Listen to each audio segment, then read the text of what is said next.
Bismillahirrahmanirrahim. Assalamualaikum warahmatullahi wabarakatuh. Alhamdulillahi rabbil alamin wa bihi nasta'in. Salatu wassalamu ala Rasulillah wa ala alihi wa ashabihi ajma'in. Amma ba'd. InsyaAllah kita teruskan kuliah majlis ilmu kita dengan melihat potongan hadis yang berikutnya, iaitu hadis yang ke-26, masih lagi pada bab wajib menuntut ilmu agama dan kelebihan. Hadis yang ke-26 ini berbunyi, An Abi Hurairah radhiyallahu anhu anin Nabi sallallahu alaihi wasallam qala, Man naffasa an mu'minin kurbatan min kurabid dunya, naffasallahu anhu kurbatan min kurabi yaumil qiyamah. Wa man yassara ala mu'sirin yassarallahu alaihi fid dunya wal akhirah. Wa man satara musliman satarahu Allahu fid dunya wal akhirah. Wallahu fi auni al-'abd ma kana al-'abdu fi auni akhihi. Wa man salaka tariqan yaltamisu fihi 'ilman sahhalallahu lahu tariqan ila al-jannah. Wa majtama'ala qaumun fi baitin min buyutillahi yatluna kitaballah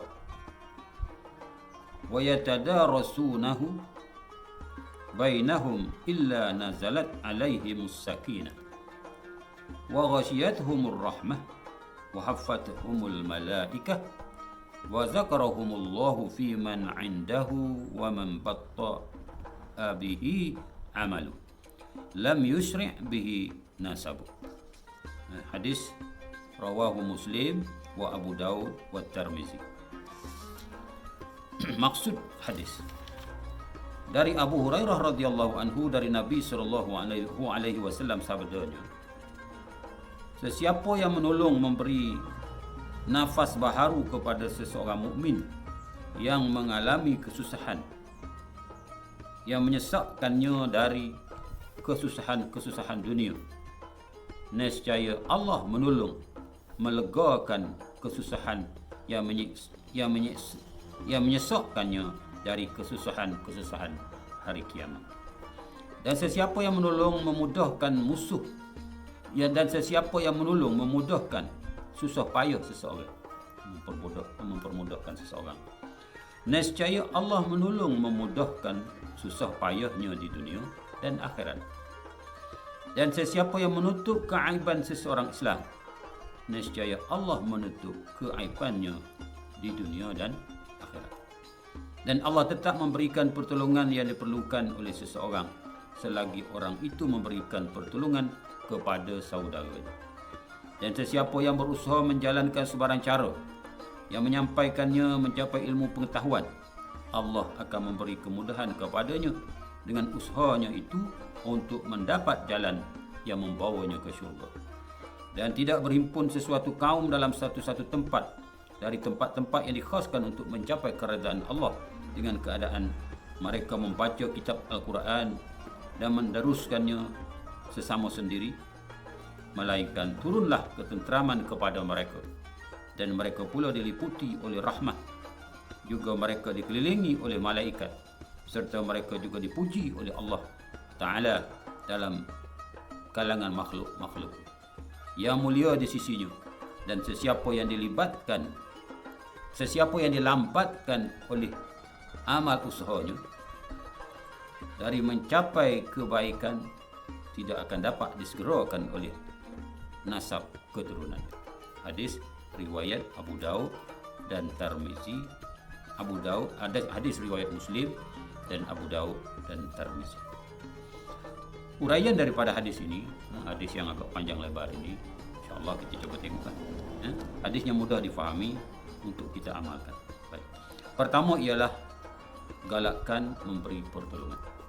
Tiap-tiap orang dalam alam kehidupan dunia ini sudah tentu mempunyai hajat dan kemahuan untuk mendapat manfaat dan juga mengelak daripada mudarat. Sedangkan hajat-hajat dan kemahuannya itu sebahagian besarnya tak dapat dicapai, melainkan dengan jalan bantu-membantu dan tolong-menolong antara satu sama lain.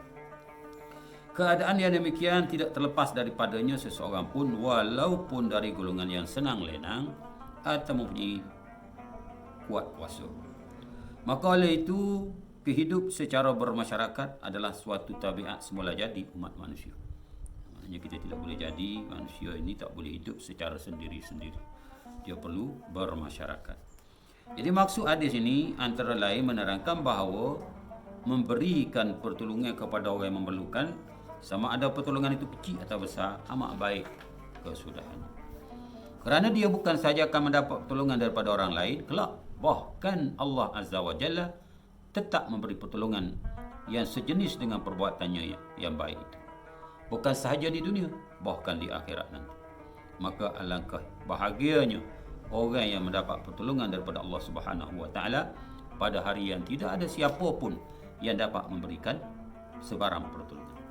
Antara pertolongan yang sangat-sangat digalakkan ialah seperti pertama, dia menolong meringankan penderitaan, memberi nafas baru kepada mana-mana mukmin yang menganggung kesusahan dalam kehidupan di dunia ini.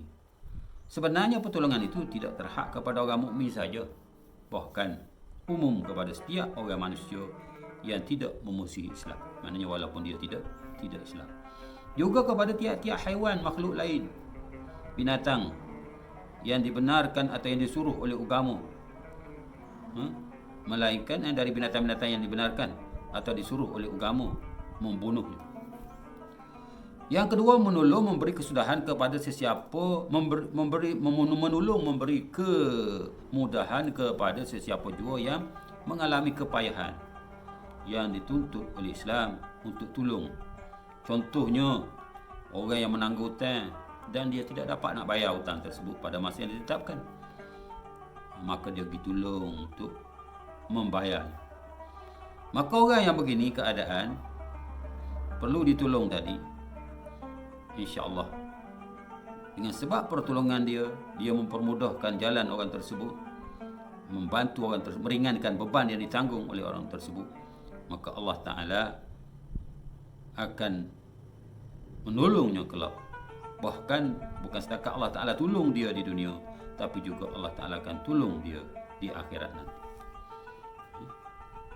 Termasuklah juga menolong menyampaikan ilmu kepada orang yang tidak tahu ataupun orang yang bertanya, orang yang meminta untuk penjelasan sesuatu hukum. Ini juga termasuk menolong. Baik. Yang ketiga, menolong menutup kesalahan atau keaiban orang Islam. Menurut beberapa hadis bahawa sesiapa yang mendedahkan keaiban saudaranya, nescaya Allah Ta'ala mendedahkan keaibannya sekalipun di rumahnya sendiri. Jadi oleh kerana itu, maruah seseorang ini sebenarnya amat penting untuk dijaga. Kalau kita jaga maruah orang lain, maka insya-Allah Allah Ta'ala juga akan menjaga maruah kita. Sayugia disebut bahawa manusia ni ada dua jenis. Pertama, orang yang tidak terkenal melakukan sesuatu maksiat. Maka orang yang demikian ini, kalau dia terlanjur melakukan sesuatu perkara yang buruk, maka dialah orang yang dikehendaki diberi pertolongan dengan menutup keburukan atau keaiban yang dilakukan, dan tidak harus didedahkan atau diperkatakan, kerana perbuatan yang demikian adalah perbuatan mengumpat yang nyata haram.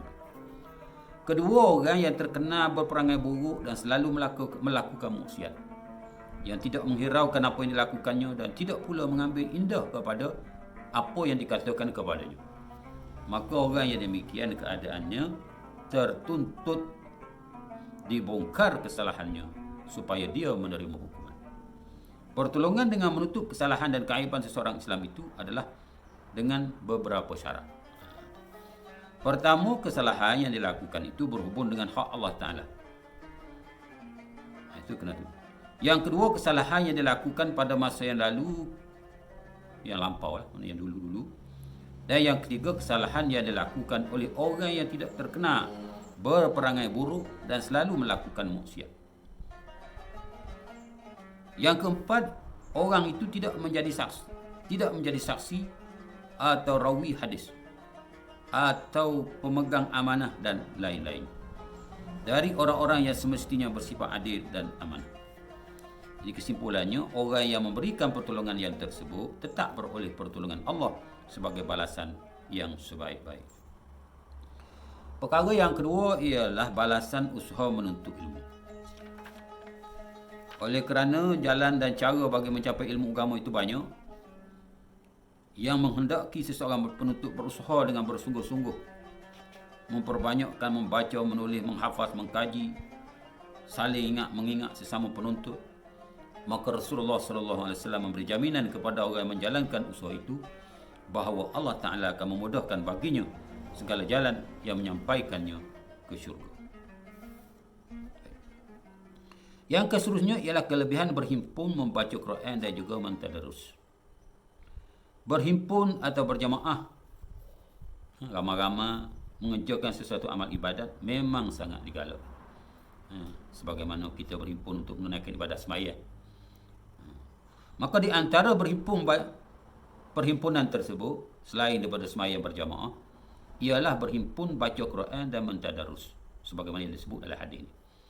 Kerana Rasulullah SAW menggalakkan umatnya berbuat demikian dengan menyatakan bahawa mereka diberi perasaan ketenangan hati, dicucuri rahmah dalam segenap keadaan, dilingkungi oleh para malaikat, barakah malaikat yang bawa rahmah, dan dipuji oleh Allah Subhanahu wa taala dalam kalangan makhluk yang semulia-mulianya di sisinya.